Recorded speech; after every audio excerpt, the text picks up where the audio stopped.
जम्मू के एक शादी समारोह में अचानक हड़कंप मच जाता है। मंच के पास मौजूद लोग कुछ समझ पाते उससे पहले सुरक्षाकर्मी तेजी से हरकत में आते हैं और एक संदिग्ध शख्स को दबोच लिया जाता है। अब बाद में यह पता चलता है कि जिस नेता के बेहद करीब वो पहुंच गया था वो कोई और नहीं थे बल्कि जम्मू कश्मीर के पूर्व मुख्यमंत्री फारूक अब्दुल्ला थे। यानी सवाल सिर्फ एक व्यक्ति की सुरक्षा का नहीं बल्कि देश के एक बड़े राजनीतिक चेहरे की सुरक्षा का था। आखिर वो शख्स कौन था जो इतनी आसानी से कार्यक्रम के अंदर पहुंच गया? उसके पास हथियार कैसे आया?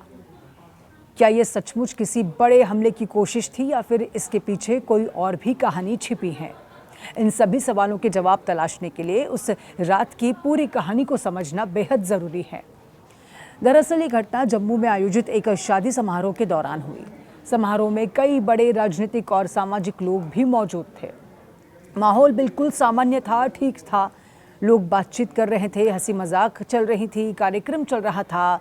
लेकिन इसी दौरान एक व्यक्ति संदिग्ध तरीके से फारूक अब्दुल्ला के बेहद करीब पहुंच गया। अब बताया यह जा रहा है कि उसके पास हथियार था और उसने गोली चलाने की कोशिश की। हालांकि सुरक्षा कर्मियों को सतर्कता के कारण स्थिति तुरंत संभाल ली गई। उस व्यक्ति को मौके पर ही पकड़ लिया गया और बड़ी घटना होने से पहले ही उसे काबू में कर लिया गया। लेकिन इस छोटी सी दिखने वाली घटना ने कई बड़े सवाल खड़े कर दिए हैं। जिस व्यक्ति को मौके से पकड़ा गया उसकी पहचान कमल सिंह जामवाल के रूप में बताई जा रही है। शुरुआती जानकारी के मुताबिक वो जम्मू के पुराने इलाके का रहने वाला है। पुलिस ने उसे हिरासत में लेकर पूछताछ शुरू कर दी है। जांच एजेंसियां ये समझने की कोशिश कर रही हैं कि आखिर ये कार्यक्रम तक कैसे पहुंचा और उसके इस कदम के पीछे असली मकसद क्या था, असली वजह क्या थी। अब घटना के बाद जम्मू कश्मीर के मुख्यमंत्री उमर अब्दुल्ला ने भी इस मामले पर प्रतिक्रिया दी है। उन्होंने कहा है कि ये राहत की बात है कि उनके पिता सुरक्षित है, ठीक है, लेकिन इसके साथ ही उन्होंने सुरक्षा व्यवस्था पर गंभीर सवाल भी उठाए। उमर अब्दुल्ला ने ये कहा है कि जब इतनी कड़ी सुरक्षा व्यवस्था मौजूद थी तो फिर कोई व्यक्ति हथियार लेकर उनके पिता के इतने करीब कैसे पहुंच जाता है। उनके इसी बयान के बाद सुरक्षा प्रोटोकॉल को लेकर भी बहस तेज हो गई है। इसी बीच पुलिस जांच भी तेजी से आगे बढ़ रही है। आरोपी कमल सिंह जामवाल से लगातार पूछताछ की जा रही है।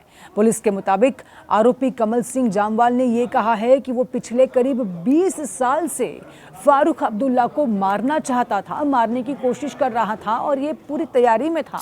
पुलिस उसका बैकग्राउंड, मानसिक स्थिति और सामाजिक संबंधों की भी जांच कर रही है और ये भी देखा जा रहा है कि कहीं इस घटना में कोई और भी व्यक्ति शामिल तो नहीं था। जांच एजेंसियां ये भी पता लगाने की कोशिश कर रही हैं कि आरोपी के पास जो हथियार था वो वैध था या अवैध। इसके साथ ही पूरे कार्यक्रम की टाइमलाइन भी खंगाली जा रही है। समारोह स्थल पर लगे सीसीटीवी कैमरों की फुटेज भी जांच की जा रही है ताकि ये पता लगाया जा सके कि आरोपी वहां कब पहुंचा, किसके साथ आया, कैसे पहुंचा और उसने हमले की योजना कैसे बनाई। पुलिस का यह कहना है कि जांच पूरी होने के बाद ही पूरे मामले की सच्चाई सामने आएगी।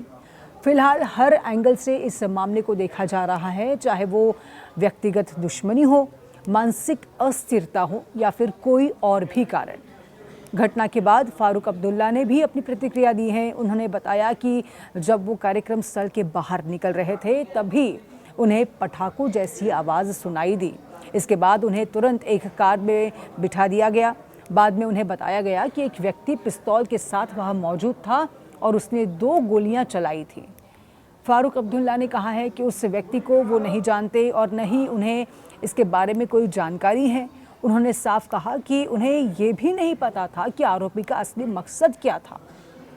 लेकिन उन्होंने एक अहम सवाल ज़रूर उठाया, अगर उस शादी में समारोह में इतने बड़े बड़े लोग मौजूद थे तो वहाँ पुलिस की व्यवस्था क्यों नहीं थी? अब यही सवाल पूरे मामले का सबसे बड़ा मुद्दा बन गया है, क्योंकि जब किसी बड़े नेता की मौजूदगी में कोई सार्वजनिक कार्यक्रम होता है तो आम तौर पर वहाँ कई स्तर की सुरक्षा व्यवस्था होती है। ऐसे में किसी संदिग्ध व्यक्ति का इतने करीब तक पहुँच जाना सुरक्षा में चूक की तरफ इशारा करता है। साथ ही ये घटना एक और बड़ी सच्चाई की तरफ भी इशारा करती हैं कि कई बार सबसे सुरक्षित समझी जाने वाली जगहों पर भी सुरक्षा में छोटी सी चूक बड़े खतरे में बदल सकती है। फिलहाल पुलिस और सुरक्षा एजेंसियां इस मामले की हर एंगल से जांच कर रही हैं। आने वाले दिनों में ये साफ हो जाएगा कि आरोपी का असली मकसद क्या था और उसने ये कदम क्यों उठाया। लेकिन इस पूरी घटना ने एक बड़ा सवाल जरूर खड़ा कर दिया है। अगर उस रात सुरक्षाकर्मी कुछ सेकंड भी देर कर देते तो क्या ये तस्वीर कुछ और होती। यही वजह है कि अब सबकी नजरें जांच एजेंसियों की रिपोर्ट पर टिकी हैं, क्योंकि इस सवाल का जवाब सिर्फ ये नहीं बताएगा कि उस रात क्या हुआ था, बल्कि ये भी तय करेगा कि भविष्य में ऐसी घटनाओं को रोकने के लिए सुरक्षा व्यवस्था में क्या बदलाव जरूरी है।